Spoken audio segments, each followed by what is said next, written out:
The first Thanksgiving. Plymouth, England, 1620. A ship is in the harbor, taking on passengers. The people going aboard seem too poor and too ordinary to ever be famous, and yet their names are now in storybooks. Now, almost 400 years later, we still tell their story. These are the people we call the pilgrims. They are about to sail to a strange new land called America. They've been warned that Indians may attack them. Even the voyage will be dangerous. There may be pirates or hurricanes. Many a ship has sailed off and never been seen again. The pilgrims are risking their lives. Why? It starts with the king. The king declared that everybody must belong to his religion. The pilgrims wanted their own religion. They tried meeting in secret, but the king sent spies to watch their houses. It sent soldiers to arrest their leaders, even their neighbors turned against them, so the pilgrims decided to leave England. Now at last they are on the ship that will take them across the ocean, the Mayflower. Other people have joined them. Everyone hopes for a better life in America. They have given up their houses. They have said goodbye to their friends. They have said goodbye to England too. The Mayflower is on its way. The ship is crowded. There are 102 passengers in all. Most of them must stay in one stuffy place below the deck. It is cold and damp. There is no water for washing, no toilet. Every day the pilgrims eat the same meal: pickled beef, cheese, and dry hard bread. Some of the bread is full of worms. Even the water tastes bad. Halfway across the ocean, the Mayflower is hit by triple storms. Week after week, huge waves crash across the deck. It seems as if the small ship will break in two. But the Mayflower is still afloat after 9 long weeks at sea. One morning, a lookout spots a dark speck ahead. Land! What a thrilling sight! They have reached their new home. The ship gets closer. The pilgrims see a sandy beach and many trees. America looks wild and strange. Is it safe? Are Indians hiding Is it safe? Are Indians hiding in the forest? A serious party goes ashore. The man walks along for miles and miles. Suddenly they see Indians, but the Indians are frightened and run away. The man keeps exploring. They find wonderful things: corn, basket, a spring. They take fresh water back to the ship. How sweet it tastes! Now the pilgrims must choose a good place to live, a place with a harbor and fresh water and fields for plants. At last they find the perfect spot. Here a brook flows into the harbor. A big rock marks the landing. They will call this place New Plymouth.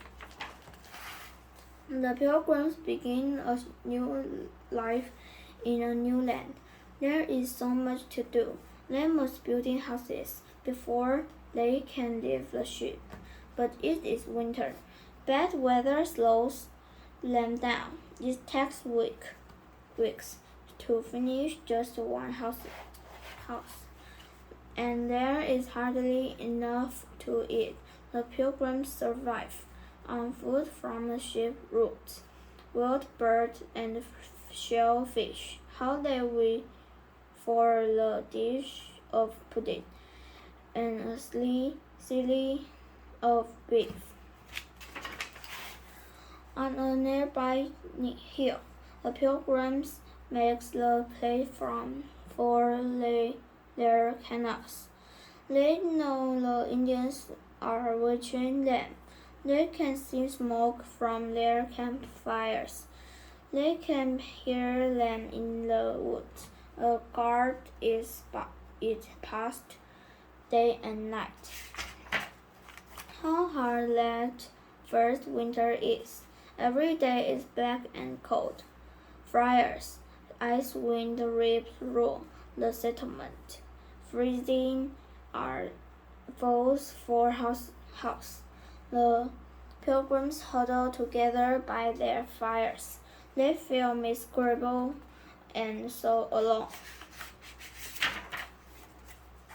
Most everyone gets sick.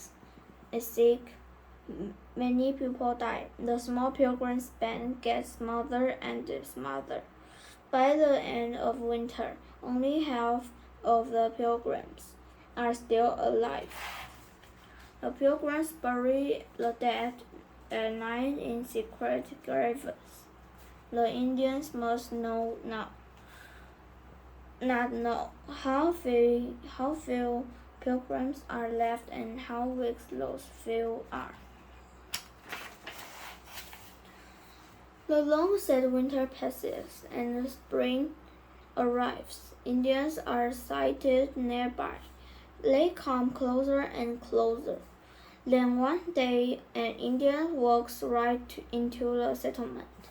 The children are terrified. But the Indian smiles and says, "Welcome. His name is Somerset. He speaks English. He learned it from sea captain." The pilgrims ask Somerset many questions that give him presents. They want to trust these friendly Indians. Somerset comes back with an Indian's named Squinto. Squinto speaks even better English. He likes the pilgrims, and he decides to live with them. He shows them how to survive in the wilderness, how to hunt for deer, and where to find berries and herbs. He also shows them how to plant corn the Indians' way. The Indians put fish in the ground when they plant their seed. The fish make the soil richer. The pilgrims want to make friends. With all their Indian neighbors, Squirtle and Somerset tells them about the Indian king about an Indian king called Massasoit. He is a great and wise leader. Massasoit comes to visit Plymouth. The pilgrims govern, bows and kiss the Indian king's hand. Massasoit bows and kiss the governor's hand. Then they talk together. A treaty is made. The pilgrims and the Indians will not hurt each other. There will be peace, and Indians later draws is seen. The governor writes his name. This treaty is kept for 54 years. In April, the Mayflower sails back to England. The Pilgrims are sad to see it leave, but not one of them lives with it.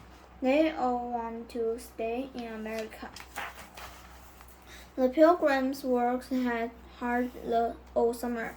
In the fall, the friends are full of good things to eat. It is a time of plenty for the Pilgrims. How thankful they are! They have food and shelter, and new friends, the Indians. The Pilgrims decide to invite the Indians to a Thanksgiving feast. Massasoit promises to come. What a surprise! Massasoit arrived with 19 Indians. The Pilgrims are worried. How can they feed so many people? But Massasoit knows what to do. He sends some men into the forest. They come back with 5 deer. Now there is enough for everyone. The oldest pilgrim says the prayer of thanks. Then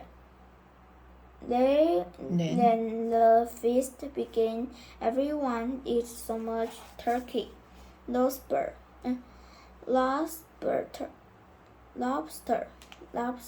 goose, deer meat, onions, pumpkin, corn, bread, berries.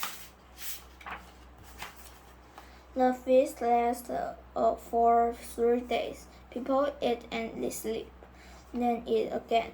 The Indians do special dances. The Pilgrims men run races.